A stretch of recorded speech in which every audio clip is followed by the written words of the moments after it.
परमगुरु पाठशाला संकुल सतकेवल विद्या मंदिर सारसा हूँ पंकजभाई परमार आज धोरण 9 विज्ञान और टेक्नोलॉजी विषय अभ्यास करावीश।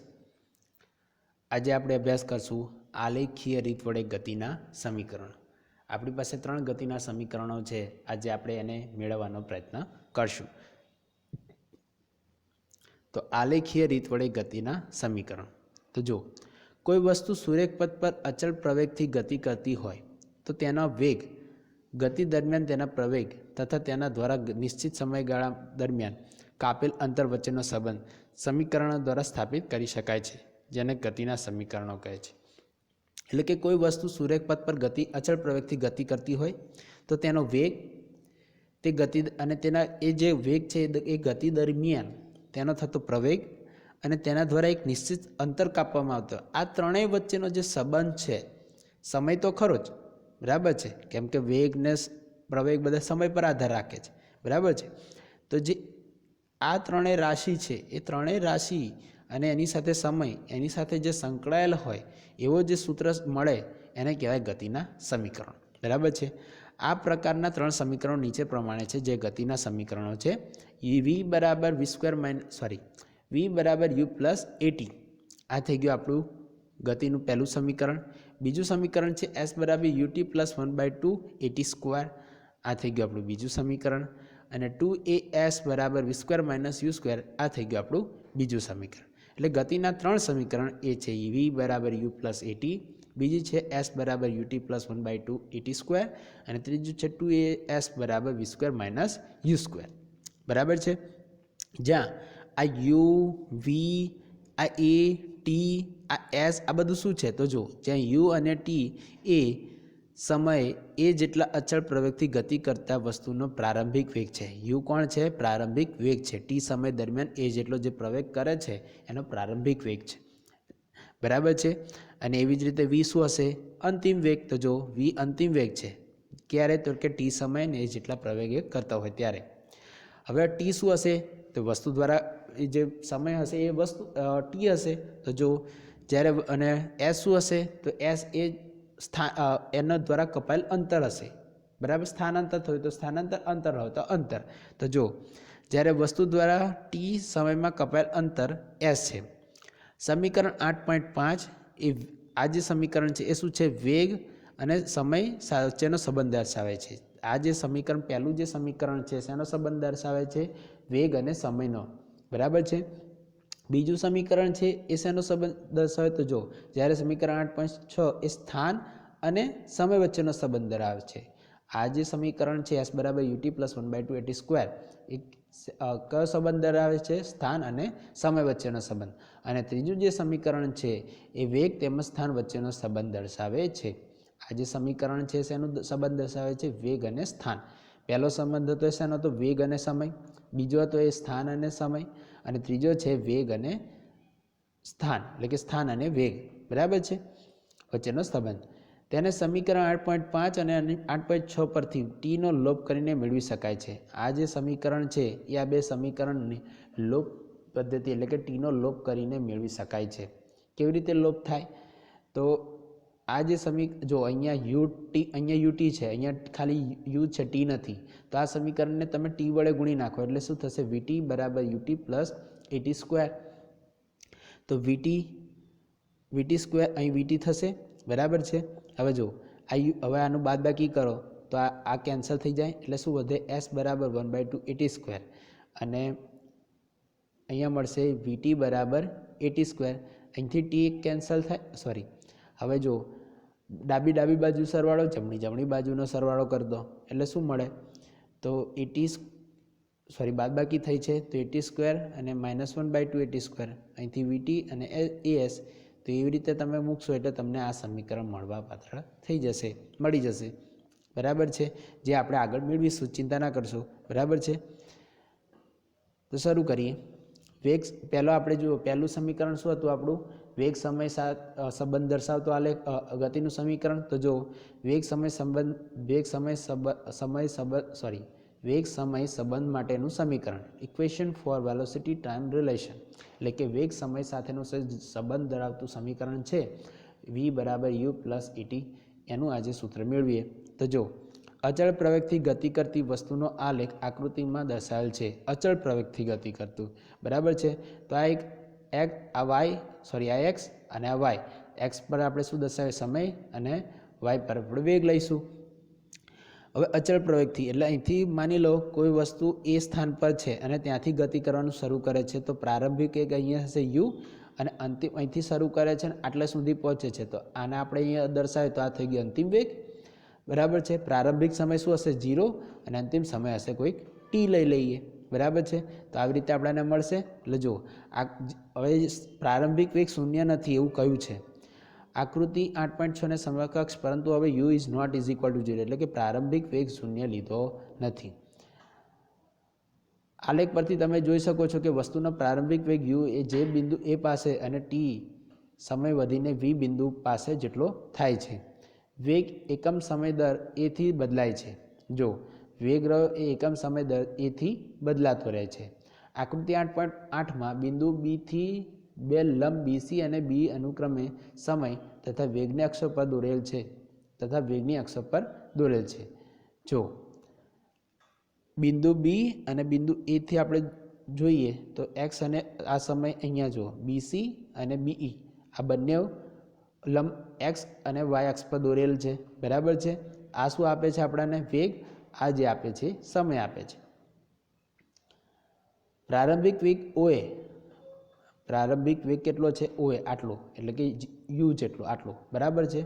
અને અંતિમ વેગ બીસી દ્વારા, તો અંતિમ વેગ બીસી, તો બીસી એટલે કે આટલું. બીસી એટલે કેટલો થયો? આ અંતિમ વેગ થયો. અંતિમ વેગ એટલે કેટલો થશે? આ બીસી. તો આટલું માપો તો આ કેટલું કોના જેટલું થશે? ઓઈ જેટલો. ઓઈ કેટલું? વી જેટલું, બરાબર છે. એટલે જો પ્રારંભિક વેગ ઓએ અંતિમ વેગ બીસી દ્વારા તથા સમયના ટીને ઓસી દ્વારા દર્શાવેલ છે. સમય જે છે એ ટી ઓસી આટલું સમય છે. કેટલો થશે? આટલે સુધી પહોંચી તો આટલા સમય દરમિયાન એને કેટલો સમય લીધો? તો આટલો જ ઓસી જેટલું, બરાબર છે. બીડી બરાબર બીસી માઇનસ સીડી. ઓકે, આ છે બીડી. હવે હવે આટલું આપણે માપ જોઈએ છે, તો આટલું કેટલું મળે? તો કે આખામાંથી આટલું બાદ કરી દે તો મને બીડી મળે, એટલે કે બીસી ઓછા સીડી બરાબર બીડી થઈ ગયું. તો કે બીડી બરાબર બીસી ઓછા સીડી એ ટી સમયગાળામાં વેગમાં થતો ફેરફાર દર્શાવેલ છે. હવે ઓસીને સમાંતર એડી રેખા દોરો. ઓસીને સમાંતર એક એડી રેખા દોરી, તો આ થઈ ગયું. જેનાથી આ શું બનશે? એક ઢાળ મળી જશે, અહીંનો ત્રિકોણ મળશે, બરાબર છે. તો જો ઓસીને સમાંતર એક એડી રેખા દોરો.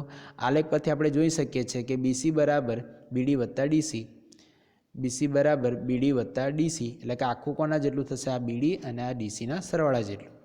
અને બીડી વત્તા ઓએ, અને ડીસી બરાબર શું થશે? ઓએ જેટલો. કેમ કે આ એક લંબચોરસ છે અને લંબચોરસની સામસામેની બાજુઓ કેવી હોય? સમાન. તો એઓ બરાબર ડીસી, એટલે કે બીસી બરાબર બીડી વત્તા એઓ. ઓકે, હવે બીસી બરાબર જુઓ અહીંયા આખું બીસી બરાબર શું છે? તો કે ઓએ, એટલે એ થઈ ગયું વી, અને એઓ બરાબર છે યુ. તો જો કિંમતો મૂકીએ, બીસી બરાબર વી, ઓએ બરાબર યુ મૂકતા તો વી બરાબર, હવે આ સમીકરણમાં બીસી બરાબર શું? વી, અને બીડી એમના એમ વત્તા ઓએ એટલે યુ. ઓકે, એટલે બીડી બરાબર તમને મળશે.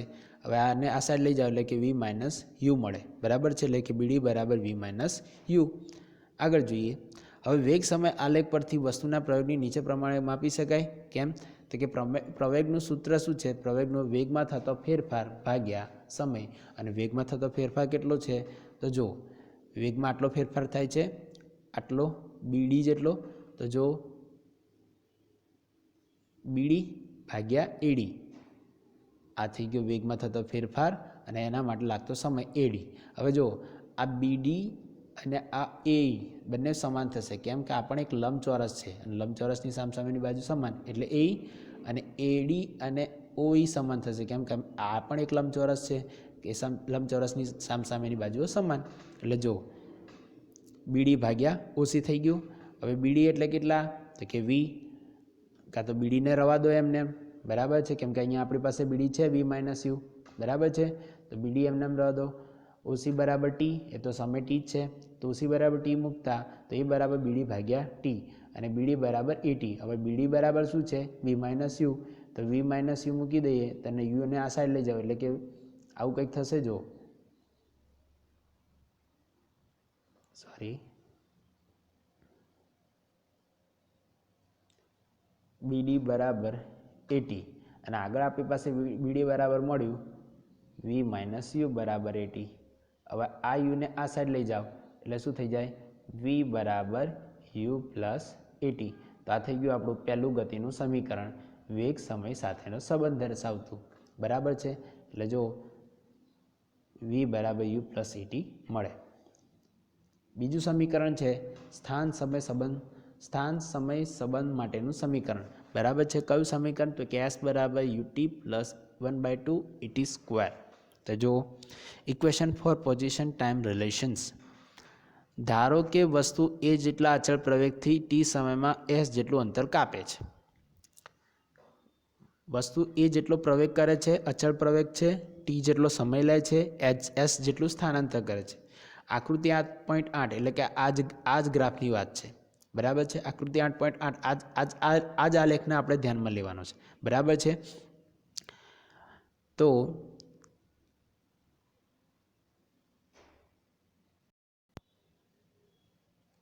ધારો કે વસ્તુ એ જેટલા અચળ પ્રવેગથી ટી સમયમાં એસ જેટલું અંતર કાપે છે. બરાબર છે?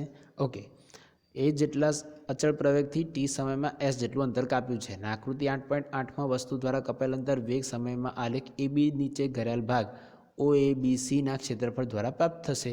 કેમ કે આપણે અંતરવેગના આલેખમાં જોયું હતું કે કાપેલ સ્થાનાંતર અને અંતર કેટલું હોય? તો કે જે આલેખ હોય એના જે સમય અક્ષ કાં તો કે જે એક્સ અક્ષ સાથે જે આકૃતિ બનાવે, બરાબર છે, અને એના જેટલું ક્ષેત્રફળ થાય એ આકૃતિ પ્રમાણે એટલું જ એનું અંતર કે સ્થાનાંતર થશે. તો જો આના દ્વારા જેટલું આપણે અહીંયા આ રીતે આકૃતિ દોરીએ તો આ એક ત્રિકોણ અને એક લંબચોરસ, અને એના દ્વારા જેટલું આપણને આ ક્ષેત્રફળ મળે એ ક્ષેત્રફળ દ્વારા કપાયેલ ક્ષેત્રફળ જેટલું મળે એ ક્ષેત્રફળ એટલે કપાયેલું અંતર. તો જો એ બી દ્વારા ઘેરાયેલ ભાગ ઓ એ બી સીના ક્ષેત્રફળ દ્વારા પ્રાપ્ત થશે. ઓ એ બી સી એટલે કે આટલો ભાગ થયો. બરાબર છે? એટલો ભાગ ક્ષેત્રફળ થાય. આમ વસ્તુ દ્વારા કપાયેલ અંતર એસ નીચે પ્રમાણે દર્શાવાય. એસ બરાબર ઓ એ બી સીનું ક્ષેત્રફળ. જો એસ બરાબર ઓ એ બી સીનું ક્ષેત્રફળ, કે જે કેવું છે? સમલંબ ચતુષ્કોણ. અને સમલંબ ચતુષ્કોણનું સૂત્ર છે સમાંતર 1/2 સમાંતર બાજુઓનો સરવાળો એમની વચ્ચેનું લંબ અંતર. જો અને એમાં તમે બે રીતે ભાગ પાડો તો આ એક ત્રિકોણ થઈ જશે અને એક લંબચોરસ. લંબચોરસનું ક્ષેત્રફળ છે લંબાઈ ગુણ્યા પહોળાઈ, અને ત્રિકોણનું ક્ષેત્રફળ છે 1/2 પાયો ગુણ્યા વેધ. તો જો લંબચોરસ ઓ એ ડી સીનું ક્ષેત્રફળ વત્તા ત્રિકોણ એ બી ડીનું ક્ષેત્રફળ. બરાબર છે? જો લંબચોરસ એ ડી એ ઓ સી ડીનું ક્ષેત્રફળ અને એ બી સીનું ત્રિકોણનું ક્ષેત્રફળ. તો ઓ એ ગુણ્યા ઓસી, ઓ એ ગુણ્યા ઓસી, લંબાઈ ગુણ્યા પહોળાઈ થઈ ગયું, વત્તા 1/2 પાયો ગુણ્યા વેધ, 1/2 ગુણ્યા પાયો કોણ થશે? એડી અને વેધ બીસી બીડી. બરાબર છે? કેમ કે એક કાટકોણ ત્રિકોણ છે એટલે જો 1/2 એડી ગુણ્યા બીડી. હવે ઓ એની કિંમત છે ઓ એ યુ. ઓસીની કિંમત થશે ઓસી કે એડી કહો, બંને કેટલા હશે? ટી જ. એટલે ઓસી દેખાય કે એડી દેખાય ત્યાં તમે કેટલા મૂકી દેશો? ટી. બીડીની કિંમત કેટલી થશે? તો જો બીડી તો થશે, આ વેગનો ફેરફાર આવ્યો એટલે બીડી બરાબર વી માઇનસ યુ, જે આગળ આપણે પ્રાપ્ત કરી હતી. બરાબર છે? વી માઇનસ યુ. તો જો બીડી બરાબર વી માઇનસ યુ પણ લખાય, બીડી બરાબર એટી પણ લખાય. કેમ કે બીડી બરાબર એ શું છે? તો વેગ છે. બરાબર છે? તો બીડી બરાબર એટી એ પણ આપણને આગળ પ્રાપ્ત થયું હતું. બરાબર છે? ઓકે, તો એસ બરાબર યુટી, ઓ એ એટલે યુ, ઓસી એટલે ટી, 1/2, એડી એટલે થાય ટી, અને બીડી એટલે એટી. આ ત્રણે ત્રણ કિંમતો મૂકો તો એસ બરાબર યુ ઇન્ટુ ટી એટલે યુટી, 1/2 ટી ગુણ્યા ટી એટલે ટી સ્ક્વેર એટલે 1/2 એ ટી સ્ક્વેર એસ બરાબર યુટી પ્લસ 1/2 એ ટી સ્ક્વેર. આ થઈ ગયું આપણું સમીકરણ. કયું? બીજા નંબરનું. કયું? તો વેગ સમય સાથેનો સંબંધ. બરાબર છે. સોરી, સ્થાન સમય સાથેનો સંબંધ. પહેલું હતું વેગ સમય, અત્યારે બીજું આવ્યું સ્થાન સમય, અને ત્રીજું આવશે આપણું સ્થાન વેગ સાથેનો સંબંધ. તો જો સ્થાન વેગ સંબંધ માટેનું સમીકરણ. આકૃતિ જુઓ. આકૃતિ આ રહી 8.8. દર્શાવેલ વેગ સમયના આલેખ પરથી અચળ પ્રવેગ એ દ્વારા ટી સમયમાં વસ્તુ દ્વારા કપાયેલ અંતર કેટલું છે? એસ. એ તો આપણે જાણીએ જ છે. અને આલેખ નીચેના સમલંબ ચતુષ્કોણ ઓ એ બી સી દ્વારા ઘેરાયેલ ભાગના ક્ષેત્રફળ દ્વારા મળશે. એ તો બરાબર જ છે કે આલેખ દ્વારા જેનું સમલંબ જેનું અંતર છે કપાયેલ અંતર એસ એ કેવી રીતે મળશે? તો એસ બરાબર આ જે સમલંબ ચતુષ્કોણ છે એનું એ જે આગળ આપણે કર્યું એ. બરાબર છે. તેમાં સમલંબ ચતુષ્કોણનું સૂત્ર શું છે? 1/2 સમાંતર બાજુઓનો સરવાળો અને એમની વચ્ચેનું લંબ અંતર. તો જો 1/2 આ બે સમાંતર બાજુઓ ઓ એ વત્તા બીસી અને એમની વચ્ચેનું લંબ અંતર એટલે એમનો ગુણાકાર. આ બંનેનો સરવાળો અને આમનું ગુણાકાર. તો 1/2 એઓ વત્તા બીસી ગુણ્યા એડી. જો હવે એડી એટલે કેટલું થાય? ઓસી જ થાય. બરાબર છે. ઓકે. તો જો ઓએ વત્તા બીસી ગુણ્યા ઓસી ભાગ્યા 2 થઈ ગયું. ઓએ એટલે કેટલા? યુ. બીસી એટલે કેટલા? વી. ઓસી એટલે કેટલા? ટી. હવે દરેકની કિંમત મૂકો. તો એસ બરાબર ઓ એટલે યુ વત્તા વી ગુણ્યા ટી ભાગ્યા 2. આ બેને આ સાઈડ લઈ જાઓ એટલે કેટલા થઈ જાય? 2. હવે વેગ સમય સાથેનો સંબંધ હતો ત્યારે આપણને એ બરાબર મળ્યું હતું. એ બરાબર મળ્યું હતું વી માઇનસ યુ ભાગ્યા ટી. આગળના જે સૂત્ર હતું એમાં આપણને એક સૂત્ર આવું મળ્યું હતું કે એ બરાબર વી માઇનસ યુ ભાગ્યા ટી. બરાબર છે મિત્રો. હવે આ ટી નહીં લાવી દો અને એ નહીં લાવી દો એટલે શું થશે? ટી બરાબર વી માઇનસ યુ ભાગ્યા ટી. સોરી, એ બરાબર છે. આવું સૂત્ર થશે. તો બસ એ સૂત્ર અહીંયા મૂક્યું છે કે જો વેગ સમયના સંબંધમાં આપણને સમીકરણ મળ્યું હતું કે ટી બરાબર એ બરાબર વી માઇનસ યુ બાય ટી. તેના પરથી ટી બરાબર વી માઇનસ યુ બાય એ. હવે આ સમીકરણ અને આ સમીકરણ એ બંનેને સરખાઈ શકાય. કાં તો આની અંદર આ ટીની કિંમત એ આમાં મૂકી દઈએ આપણે. તો જો એસ બરાબર V plus U into V minus U ભાગ્યા 2a. આ એ અને આ 2 એ થઈ ગયા 2a. Okay, done. હવે આપણી પાસે એક સૂત્ર છે તમને યાદ હોય તો એ વત્તા બી એ ઓછા બી. તો આનું વિસ્તરણ થાય એ સ્ક્વેર માઇનસ બી સ્ક્વેર. આપણે ગણિતમાં આ વસ્તુ ભણી ચૂક્યા છે. બરાબર છે. આપણા જે નિત્ય સમ હતા એમાં. બરાબર છે. એ વત્તા બી એ ઓછા બી. તો દેખાય છે એ વત્તા બી એ ઓછા બી. તો શું થઈ જાય? એ સ્ક્વેર ઓછા બી. તો કે વી સ્ક્વેર ઓછા યુ સ્ક્વેર. તો જો તો આ થઈ જશે વી સ્ક્વેર ઓછા યુ સ્ક્વેર. વી સ્ક્વેર ઓછા યુ સ્ક્વેર અને આ 2 એને આ સાઈડ લીધો એટલે કે 2as. તો 2as બરાબર વી સ્ક્વેર ઓછા યુ સ્ક્વેર. તો આપણું અહીં સમીકરણ થઈ જશે 2as બરાબર વી સ્ક્વેર ઓછા યુ સ્ક્વેર. આ થઈ ગયું આપણે સ્થાન વેગ કાં તો વેગ સ્થાન સાથેનો સંબંધ દર્શાવતું ગતિનું ત્રીજું સમીકરણ. એટલે ગતિના 3 સમીકરણ મળ્યા. પહેલો વેગ સમય સાથેનો સંબંધ તો કે વી બરાબર યુ પ્લસ ઇટી. બીજું મળ્યું સ્થાન સમય સાથેનો સંબંધ એસ બરાબર યુટી પ્લસ 1/2 એટી સ્ક્વેર. અને ત્રીજું મળ્યું વેગ સ્થાન સાથેનો સંબંધ 2s બરાબર વી સ્ક્વેર માઇનસ યુ સ્ક્વેર. બરાબર છે મિત્રો.